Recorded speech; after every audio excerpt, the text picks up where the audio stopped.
तो hello dear students and friends, आज की इस वीडियो में बात करने वाले हैं central bank of India CBI apprentice recruitment 2024 के बारे में। तो इस वीडियो में बताएंगे आपके इस रिक्रूटमेंट के रिगार्डिंग एज लिमिट क्या रखे गए हैं, एजुकेशन क्वालिफिकेशन क्या मांगा है, सिलेबस क्या रहने वाला है, सैलरी आपको कितनी मिलेगी, सैलरी के बजाय यहाँ पे आपको स्टाइपेंड मिलता है, उसी ही सैलरी भी कहते हैं। तो स्टाइपेंड आपको कितनी मिलेगी, सिलेक्शन कैसे होगा आपका, अप्रेंटिस का फायदा क्या होगा, ये तमाम जानकारी को देंगे। तो वीडियो पे बने रहिएगा और कंप्लीट वीडियोस को बात कीजिएगा। यदि कोई भी डाउट हो तो हमसे कमेंट बॉक्स में लिखकर पूछ सकते हैं। तो चलते हैं वीडियोस की ओर और जानते हैं इसके बारे में कंप्लीट इन्फॉर्मेशन को। और सभी दोस्तों भाइयों से यह भी अपील रहेगा कि वीडियोस अच्छा लगे, इन्फॉर्मेटिव लगे तो वीडियोस को लाइक एंड सब्सक्राइब जरूर कीजिएगा और दोस्तों में भी शेयर कीजिएगा। चलिए बढ़ते हैं ऑफिशियल नोटिफिकेशन की ओर और वहाँ जाके कंप्लीट डिटेल्स को देते हैं। तो स्टूडेंट्स, आप सभी लोग देख रहे होंगे, ये आपका ऑफिशियल नोटिफिकेशन है जो कि सेंट्रल बैंक ऑफ इंडिया के द्वारा जारी किया गया है। यहाँ पे अगर देखेंगे तो कुछ इंपॉर्टेंट डेट्स के बारे में दर्शाया गया है, जैसे कि आपका यहाँ पे जो स्टूडेंट्स जो डेट है, जैसे कि सबसे पहले बता दें कि टोटल 3000 का टेंटेटिव वैकेंसी है। ये आगे पीछे भी हो सकता है। ये फाइनेंशियल ईयर 2024 से 25 के रिगार्डिंग वैकेंसी है। ओपनिंग एंड क्लोजिंग जो आपका एप्लीकेशन डेट है वो 21/2 से 6/3/2024 तक इस फॉर्म को भरा जाएगा। और डेट ऑफ ऑनलाइन एग्जामिनेशन जो होंगे वो 10/3/2024 को रखा गया है, यानी आपका जो ऑनलाइन एग्जामिनेशन का डेट होगा वो 10/3/2024 को कंडक्ट करवाया जाएगा। ये जो डेट है वो आगे पीछे भी हो सकते हैं, इसके लिए आपको निश्चिंत रहना है। ये डेट कब आगे पीछे होंगे, इसके एडमिट कार्ड कब आएंगे, सभी के लिए आप हमारे टेलीग्राम चैनल से जुड़ सकते हैं। लिंक आपका डिस्क्रिप्शन बॉक्स में दिया गया है। डिस्क्रिप्शन बॉक्स में डिफेंस ट्यूटर जॉब अपडेट के नाम से टेलीग्राम चैनल है, आप उससे जाकर जुड़ जाएंगे तो आपको सारे अपडेट्स वहाँ पे मिलते रहते हैं। स्टूडेंट्स, यहाँ पे सिंपल फॉर्म को भरने के लिए आपको मेडिकली फिट ये सब होना चाहिए, ये सिंपल सी बात है, ज़्यादा कुछ इसमें नहीं रखा गया है। स्टूडेंट्स, बात करते हैं यहाँ पे एज लिमिट के बारे में। आपका जो एज लिमिट है वो 1/4/1996 से लेकर 31/3/2004 तक आपके एज लिमिट को काउंट किया जाएगा। ये दोनों डेट इंक्लूडेड हैं। इस डेट के बीच में यदि आपका डेट ऑफ बर्थ पड़ता है तो आप इस फॉर्म को भरने के लिए एलिजिबल होते हैं। ये दोनों डेट इंक्लूडेड का मतलब होता है यदि इस दोनों डेट को भी आपका डेट ऑफ बर्थ पड़ता है तब भी आप इसके लिए एलिजिबल माने जाएंगे। स्टूडेंट्स, एजुकेशन क्वालिफिकेशन में सिंपल आपको किसी भी यूनिवर्सिटी से आपको स्नातक डिग्री प्राप्त होनी चाहिए, यानी आपका अगर आपने किसी भी यूनिवर्सिटी से ग्रेजुएशन पास कर रखा है तो आप इसके लिए एलिजिबल माने जाएंगे। फिजिकली एंड मेडिकली आपका फिट होना चाहिए। सिलेक्शन प्रोसेस में स्टूडेंट्स सबसे पहले बता दें, आपका इस फॉर्म को भरने के लिए आपको सबसे पहले रजिस्टर करना पड़ेगा www.nats.education.gov.in पे, और वहाँ पे आपको 100% प्रोफाइल कंप्लीट करना पड़ेगा। देन फिर आप इसके फॉर्म को फिलअप कर सकते हैं। ठीक है, आगे बढ़ते हैं। यहाँ पे सिलेक्शन प्रोसेस के बारे में बात करेंगे तो स्टूडेंट्स, आपका सिलेक्शन प्रोसेस जो होगा वो ऑनलाइन आपके रिटन एग्जामिनेशन होंगे, और उस रिटन एग्जामिनेशन में ऑब्जेक्टिव टाइप के क्वेश्चन पूछे जाएंगे जिसमें कि आपका सिलेबस यहाँ से चेक कर सकते हैं, जैसे कि क्वांटिटेटिव होगा यानी मैथमेटिक्स में, फिर जनरल इंग्लिश होंगे, फिर रीजनिंग एप्टीट्यूड होंगे एंड कंप्यूटर नॉलेज होगा, फिर उसी में बेसिक रियलिटी लायबिलिटी प्रोडक्ट होगा, फिर बेसिक रियलिटी एसेट प्रोडक्ट होगा, फिर बेसिक इन्वेस्टमेंट प्रोडक्शन होगा। ये सभी रिलेटेड आपके क्वेश्चन होंगे और जो आपका सिलेक्शन होगा वो इसके आधार पे बनाया जाएगा, यानी आपके रिटन एग्जामिनेशन के बेसिस पे।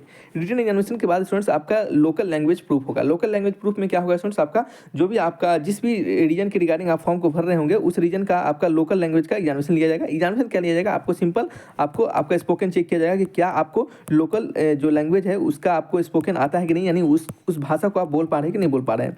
अगर देखेंगे तो सभी स्टेट्स के रिगार्डिंग यहाँ पे वैकेंसी को निकाला गया स्टूडेंट्स, और जिस भी स्टेट्स के रिगार्डिंग आप वैकेंसी को भरेंगे तो आपको वहाँ का रीजनल लैंग्वेज आना जरूरी होगा। ठीक है, क्योंकि अगर आप बिहार से भरते हैं तो हिंदी नहीं आएगा तो वहाँ के लोगों को आप संपर्क कैसे कर पाएंगे, वहाँ पे आप जाकर अप्रेंटिस में काम करना होगा तो वहाँ पे कैसे कर पाएंगे, सिंपल है, इसी कारण से लोकल लैंग्वेज का टेस्ट होता है। स्टूडेंट्स, देखेंगे तो एज लिमिट आप यहाँ से चेक कर सकते हैं। एज रिलैक्सेशन को भी आपका जो एज रिलैक्सेशन गवर्नमेंट के रूल्स के अनुसार दिए जाते हैं वो यहाँ पे भी स्टूडेंट्स आपको मिलेंगे। स्टूडेंट्स, आपके फॉर्म भरने का जो आपका पैसा रखा गया है वो सभी कैंडिडेट को 800 रुपया प्लस जीएसटी का फीस देना है, और जो schedule caste ST SC candidate होंगे और साथ ही साथ सभी वोमेन ईडब्ल्यूएस कैंडिडेट को भी आपका 600 रुपया प्लस जीएसटी देना पड़ेगा। ठीक है, और जो पीडब्ल्यूडी कैंडिडेट होंगे उनको 400 रुपये का फीस देना है। ये क्या है, आपके फी स्ट्रक्चर है जो कि आपको वहाँ पे फॉर्म भरते समय जमा करना होगा।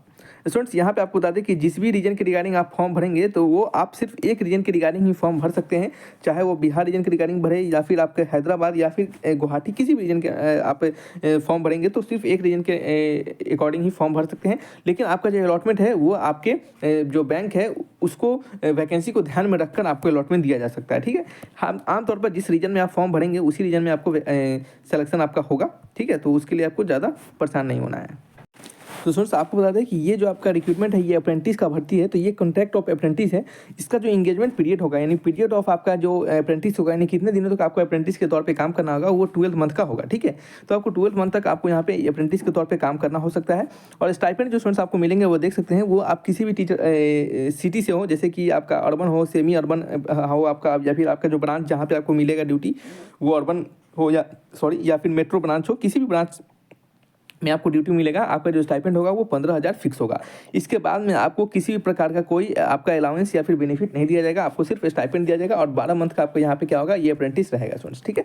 तो सैलरी स्ट्रक्चर आपको समझ में आ चुका होगा। हम यहाँ पे बात करेंगे कुछ और चीज़ों के बारे में, जैसे आपको इसका फ़ायदा क्या होगा। देखिए स्टूडेंट्स, आपको रियलिटी में बताते हैं, इसका फ़ायदा यही हो सकता है कि यदि कोई पर्टिकुलर गवर्नमेंट में वैकेंसी निकलती है किसी भी स्टेट में या फिर कहीं पे भी, तो वहाँ पे आप यदि यहाँ से अप्रेंटिस किए रहेंगे तो उस अप्रेंटिस का आपको एक प्रकार का एक्सपीरियंस के तौर पे काउंट करके आपको वहाँ पे बेनिफिट मिल सकता है। और दूसरा यहाँ पे यही होगा कि इसके अलावा इसमें कुछ ज़्यादा आपको बेनिफिट नहीं है। और यदि आप चाहें तो अपने अनुसार 12 मंथ का एक्सपीरियंस के लिए आप काम कर सकते हैं और 15,000 का स्टाइपेंड भी पर मंथ का मिलेगा आपको। और ज़्यादातर ये उन्हीं लोग को फ़ायदा होता है यदि आपका जो ब्रांच है वो आपसे नज़दीक में है, तो वहाँ पे जाकर आप सिंपली काम कर सकते हैं। हाँ, लेकिन एक बार ध्यान रखिएगा, इसका जो काम करने का टाइमिंग पीरियड होगा वो आपको फुल टाइम काम करना पड़ेगा। जो भी एक गवर्नमेंट एम्प्लॉय वहाँ पे काम करते होंगे, ठीक है, उन्हीं के टाइम तौर पे आपको काम करना पड़ेगा और लीव भी उन्हीं के अनुसार मिलेगा, ठीक है। तो ये है इसका आपका फ़ायदा, ठीक है। और इसके फ़ायदे नुकसान आपको समझ में आ चुके होंगे। ज़्यादा कुछ इसका फ़ायदा नहीं है, यही फ़ायदा है कि आपको किसी फॉर्म भरते दौरान अगर कोई एक्सपीरियंस टाइप का मांगा जाएगा तो आप इसे लगा सकते हैं, क्योंकि यहाँ पे आपको एक सर्टिफिकेट भी मिलता है, ठीक है। तो ज़्यादा कुछ फ़ायदा नहीं है, आपको सभी कुछ जानकारी मिल चुकी होगी। यदि कोई डाउट होगा हमसे कमेंट बॉक्स में लिखकर जरूर पूछिएगा। तो रखते हैं इस वीडियो को, मिलेंगे नेक्स्ट वीडियो में। Thanks for watching.